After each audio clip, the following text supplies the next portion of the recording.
Ka na rito, sir, nagpalit ka na ng tubig simula nung kinuha mo rito to. Yan pa rin yun. So, very good yan kasi kahit isang leak wala. Ilang ano na ba to sa inyo? Ilang buwan na?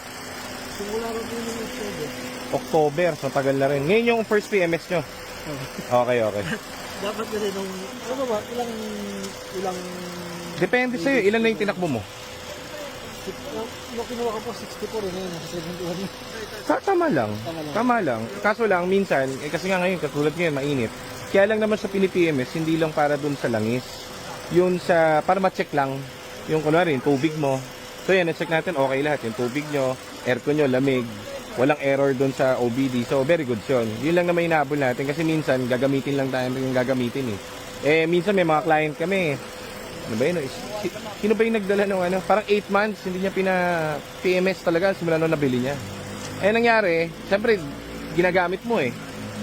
Mga nabutas dun sa ilalim. Tinatakbo niya walang tubig.